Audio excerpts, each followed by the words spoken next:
नमस्कार, देश काल में आपका स्वागत है। मैं हूं मुकेश कुमार। दोस्तों, ईरान और इजराइल के युद्ध के चौथे दिन ईरान ने एक साथ मिसाइलों की बौछार कर दी इजराइल पर। तकरीबन 100 मिसाइलें उसने दागी, ड्रोन भी दागे। और तारीफ की बात यह है कि इनमें से अधिकांश इजराइल में निशाने पर लगे। उसने इजराइल की राजधानी तेल अवीव, यरूशलेम और डिमोना परमाणु रिएक्टर को टारगेट करके मिसाइल फेंकी थी। और वो मिसाइल, बहुत सारी मिसाइलें आयरन डोम को छकाती हुई निशाने पर जा लगी हैं। ये एक बहुत बड़ा झटका है इजराइल के लिए, क्योंकि इजराइल सोच रहा था कि ईरान का जो एयर पावर है वो बहुत कमज़ोर है और वो जो मिसाइल दागेगा, ड्रोन दागेगा, वो उसको हमारा आयरन डोम रोक देगा और इजराइल का कुछ नहीं बिगड़ेगा। लेकिन हो उल्टा रहा है। मिसाइलें लगातार बरस रही हैं इजराइल पर और अलग अलग ठिकानों पर बरस रही हैं और तबाही मचा रही हैं। इससे एक भयानक अफरा तफरी इजराइल के अंदर फैल गई है। लोग शेल्टर में चले गए हैं, लोग भाग रहे हैं, इजराइल छोड़कर भाग रहे हैं और लोगों को लग रहा है कि अब पता नहीं क्या होगा। उनका पूरा जो विश्वास है डावाडोल हो गया है अपनी सैन्य शक्ति से। ये क्यों हुआ? क्योंकि इजराइल के पास मिसाइलों का ज़ख़ीरा है। उसने फतह 1, फतह 2, खोरम शहर 4, इमाद और कद्र जैसी बैलिस्टिक मिसाइलें दागी हैं, जो कि काफ़ी एडवांस मानी जाती हैं और उनमें से कुछ हाइपरसोनिक भी थी। और इनकी गति 1500 प्रति घंटा से लेकर 15,000 से 18,500 किलोमीटर प्रति घंटा थी। अब ये इजराइल की रक्षा प्रणाली के लिए बहुत बड़ी चुनौती बन गई। इनको रोकना, वो रोक नहीं पाए और इसकी वजह से इजराइल के कम से कम 30 ठिकानों पर ईरानी मिसाइलों ने ज़ोरदार हमले कर दिए। इससे जो इजराइल की रक्षा नीति थी, रणनीति थी, उसकी लीडरशिप का जो कैलकुलेशन था, वो सब गड़बड़ा गया है। और वो हक्का बक्का है कि अब ईरान को रोका कैसे जाए। ईरान को रोकना अब मुश्किल हो रहा है। रोकने की एक ही सूरत है कि इजराइल खुद रुक जाए, लेकिन इजराइल का रुकना उसकी एक तरह से हार होगी। इसलिए वो रुकना भी नहीं चाहता है, वो जवाबी हमले भी कर रहा है और अब उसे ये भी महसूस हो रहा है कि उसका दांव उल्टा पड़ रहा है। तो इस परिस्थिति से निकले कैसे? इस परिस्थिति से निकलने के लिए आपको गौर करना होगा कि इजराइल के प्रधानमंत्री बेंजामिन नेतन्याहू क्या बोल रहे हैं। बेंजामिन नेतन्याहू के 3 प्रमुख बयान इस पिछले 24 घंटे में आए हैं जो आपको गौर करना चाहिए। पहला बयान यह है कि अमेरिका युद्ध में शामिल हो। अमेरिका ने फिलहाल युद्ध में शामिल होने से इनकार कर दिया है। हम सब जानते हैं कि अमेरिका दरअसल युद्ध में शामिल है, परोक्ष रूप से शामिल है। सारे हथियार अमेरिका से मिल रहे हैं इजराइल को और बताया जा रहा है कि पिछले 48 घंटों में ही कई विमान हथियारों से लदे हुए इजराइल पहुंचे हैं। वहाँ से भी, ब्रिटेन से भी, और फ्रांस भी मदद कर रहा है। तो हथियारों की सप्लाई हो रही है। फिर जो इन्फॉर्मेशन बहुत महत्वपूर्ण होती है आज के दौर में, कोई भी युद्ध हो, पाकिस्तान चीन के द्वारा प्राप्त इन्फॉर्मेशन की बदौलत हमारे साथ एक अच्छी फाइट देने में कामयाब रहा था। ये जो इन्फॉर्मेशन है वो उसे अमेरिका और उसके सहयोगी देशों नाटो से मिल रही है।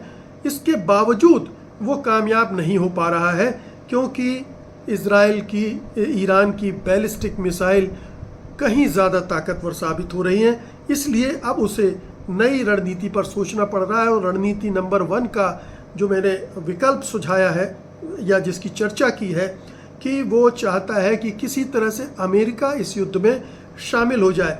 अमेरिका युद्ध में शामिल हो जाएगा तो एक तो उसका मनोवैज्ञानिक असर ईरान पर ज़बरदस्त पड़ेगा, क्योंकि ईरान जानता है कि अमेरिका के युद्ध में शामिल होने का मतलब है बड़ी तबाही। इराक में हम सब ने देखी किस तरह से तबाही उसने मचाई थी और ये ख़तरा फिर ईरान पर मंडराने लगेगा। लेकिन अमेरिका ने अभी तो इनकार कर दिया है कि वो युद्ध में शामिल नहीं होगा। मजबूरी है उसकी। ट्रंप ये कहते हुए सत्ता में आए थे कि मैं अमेरिकी फ़ौजों को किसी युद्ध में नहीं भेजूंगा और जहां है वहां से वापस बुला लूँगा।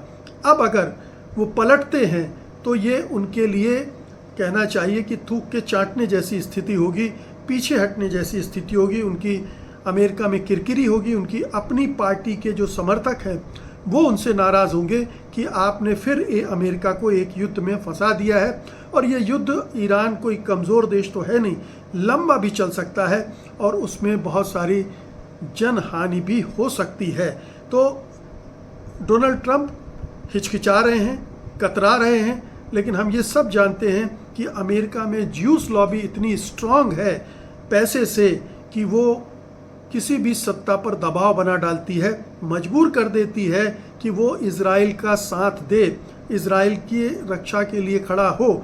इज़राइल की रक्षा के लिए अमेरिका खड़ा है और ये राष्ट्रपति डोनाल्ड ट्रंप भी कह चुके हैं कि हम इज़राइल की रक्षा के लिए प्रतिबद्ध हैं।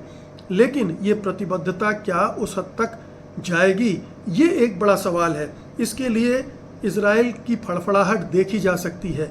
घबराहट से निकली ये फड़फड़ाहट है कि अब अमेरिका युद्ध में शामिल हो जाए, और जितनी देर होगी, उसे ये भी लग रहा है कि अमेरिका जितनी देर करेगा उतनी देर में ईरान पता नहीं इज़राइल में और क्या क्या तबाही ला देगा। तो एक तो अमेरिका शरणम गच्छामी हो गए हैं बेन्यामिन नेतन्याहू। दूसरा, उन्होंने ये राग छेड़ा है कि ईरान के जो सुप्रीम लीडर हैं उनको एलिमिनेट कर दिया जाए, उनकी हत्या कर दी जाए। इसकी शायद उन्होंने परमिशन मांगी थी। रिपोर्ट पश्चिमी मीडिया की ही बताती हैं कि उन्होंने पश्चिमी अमेरिका से मंजूरी मांगी थी कि वो अयातुल्ला अली खamenei को एलिमिनेट कर दें, उनकी हत्या कर दें। अच्छा, इसमें इज़राइल की एक्सपर्टीज़ है, वो सालों साल से यही करते आ रहा है। हत्या करवाना उसका एक पूरा सिस्टम उसके पास है, और मोसाद पूरी दुनिया में कुख्यात है इसके लिए, इस तरह के ऑपरेशंस के लिए, इस तरह के एसेसिनेशन के लिए कुख्यात है। अमेरिका की CIA भी कुख्यात है। वो भी दूसरे देशों में जहाँ पर इस तरह के लीडर होते हैं जो उसके साथ चलने को तैयार नहीं होते हैं, वो उन्हें एलिमिनेट करती है, करवाती है। तो मोसाद का एक लंबा इतिहास रहा है। मैं थोड़ा सा आपको इतिहास भी बता दूं कि ये जो खुफिया एजेंसी है, इसने म्यूनिख में ओलंपिक के दौरान जब 11 इजरायली एथलीटों की हत्या कर दी गई थी फिलिस्तीनी संगठन के द्वारा, तो इसके जवाब में इजराइल की प्रधानमंत्री गोल्डा मेयर ने मोसाद को ऑपरेशन रैथ ऑफ गॉड शुरू करने का आदेश दिया था। मोसाद ने 20 वर्षों तक ब्लैक सितंबर यानी फ़लस्तीनी मुक्ति संगठन के नेताओं को यूरोप और मध्य पूर्व में ढूंढ कर मारा था। इस ऑपरेशन में पर आप अगर चाहेंगे तो म्यूनिख जैसी बड़ी पावरफुल मूवी बनी है, वो आप देख सकते हैं। तो ये एक बड़ा ऑपरेशन मोसाद ने किया था, चुन कर फ़िलिस्तीनी नेताओं की हत्या की थी। फिर उसने हमास के बम विशेषज्ञ याह्या आयाश की हत्या की थी 1996 में। 2010 में महमूद अल मबहू की हत्या की थी, दुबई के एक होटल में की थी। और ये मोसाद ने इसके लिए 33 एजेंटों का इस्तेमाल किया था जो विभिन्न देशों से पासपोर्ट लेकर दुबई पहुंचे थे, और हत्या को पहले प्राकृतिक मौत माना गया था, इस तरह से अंजाम दिया गया था। बाद में दुबई पुलिस ने फुटेज के ज़रिए ये साबित कर दिया कि ये मोसाद का खेल है। फिर एक ईरान के परमाणु वैज्ञानिक मोहसिन फ़कीज़ादेह की हत्या 2020 में इसी मोसाद के ज़रिए की गई थी। वो तेहरान में की गई थी। अब सोचिए, तेहरान में घुसकर मारा था, और ये ईरान के परमाणु कार्यक्रम के लिए बहुत बड़ा झटका माना जाता है। इसी तरह से एडोल्फ आइशमन का अपहरण किया था 1960 में। ये एक नाजी सेना के अधिकारी थे, होलोकॉस्ट में शामिल थे, यानी यहूदियों को मरवाने में शामिल थे, और मोसाद ने उन्हें अर्जेंटीना से उनको किडनैप किया, उसको किडनैप किया, इज़राइल में लाया गया, उस पर मुकदमा चलाया गया और फिर उसे फांसी दे दी गई। एक और हत्या उसने की थी 1965 में, हर्बर्ट चुकरस की। हर्बर्ट चुकरस जो है वो लातिवाई नाजी सहयोगी था, वो भी नाजी का सेना का आदमी था और उसको मोसाद ने उरुग्वे में एक जाल बिछाकर मारा था। एक एजेंट ने व्यवसायी बनकर उनको लालच दिया था और फिर हत्या का अंजाम दिया गया था।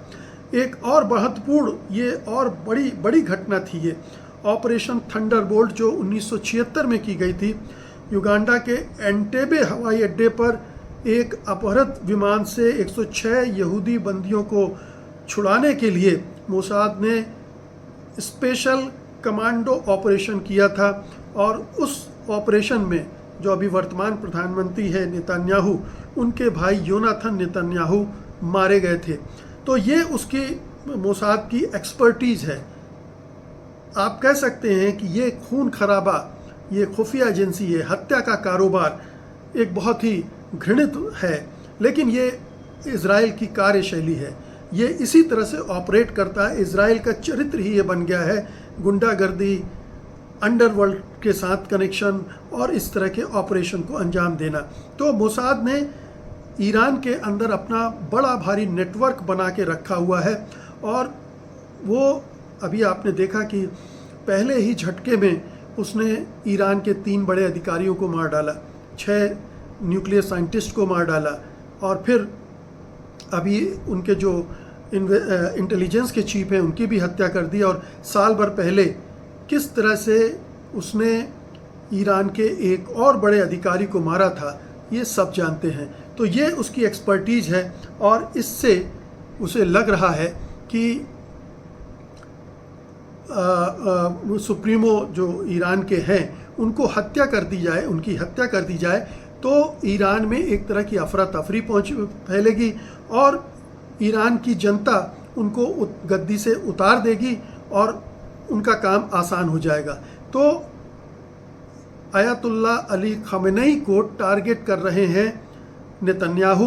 उन्होंने परमिशन मांगी ट्रंप से, ट्रंप ने परमिशन नहीं दी ऐसा बताया जाता है, लेकिन ट्रंप और नेतन्याहू के बीच में क्या पक रहा है कोई नहीं जानता।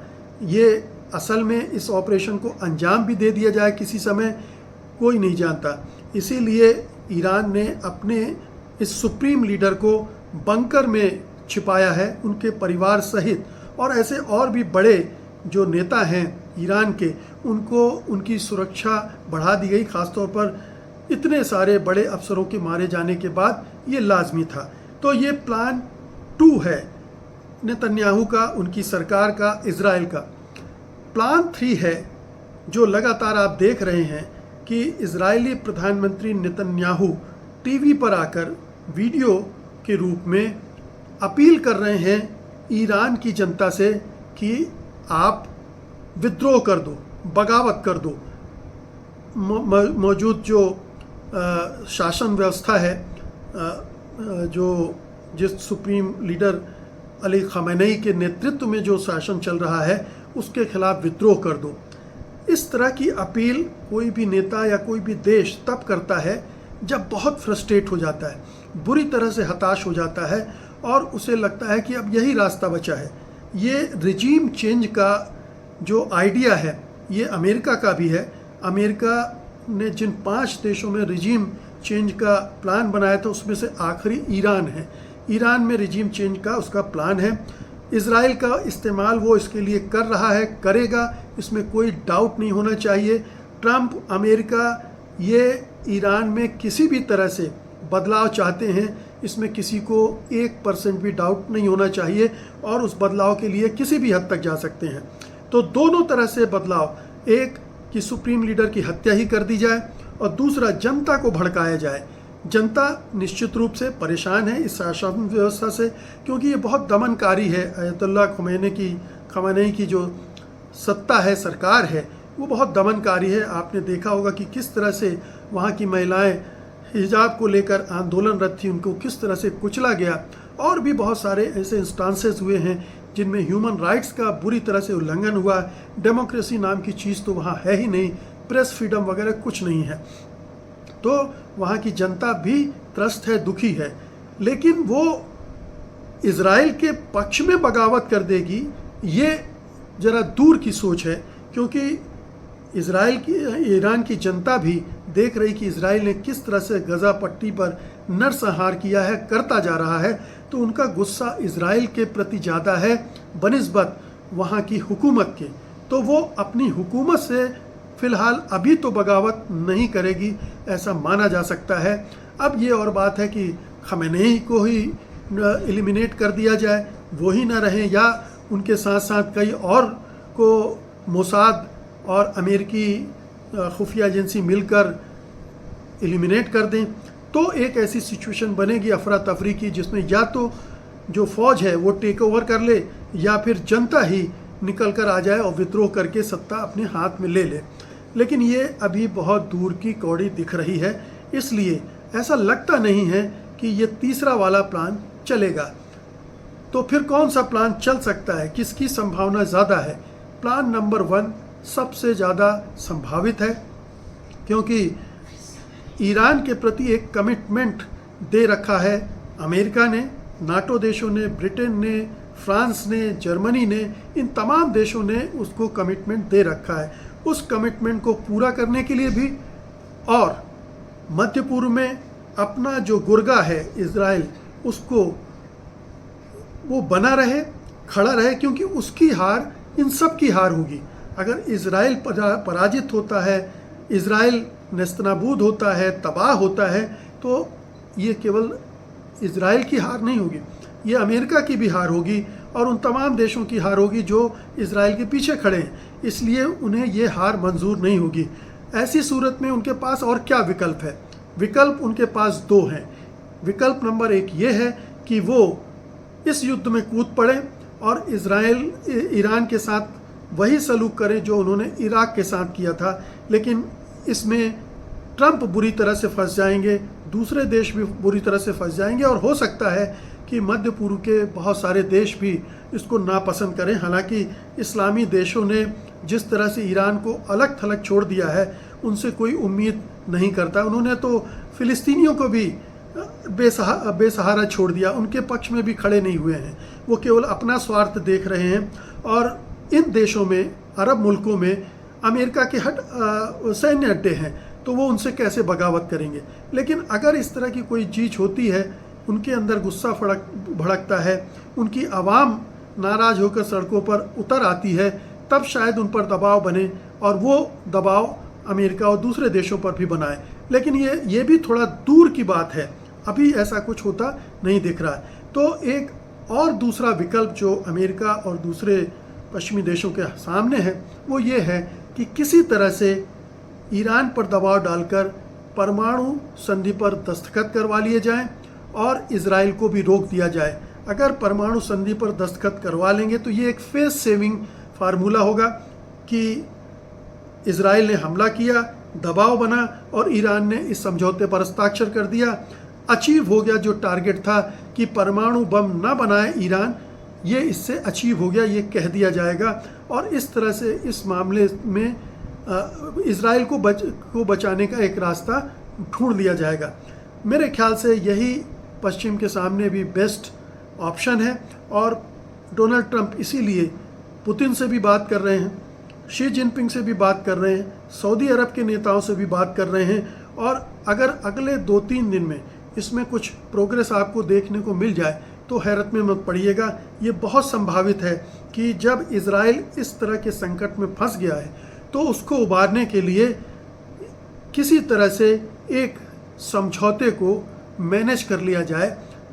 समझौता हो जाएगा तो ईरान भी नहीं चाहता कि युद्ध आगे बढ़े, क्योंकि वो जानता है कि युद्ध लंबा चलेगा तो तबाही उसकी भी होगी, तय है, क्योंकि तब उसकी अर्थव्यवस्था और डामाडोल होगी और अमेरिका भी अगर आ गया तो फिर उसका बचना बहुत मुश्किल हो जाएगा।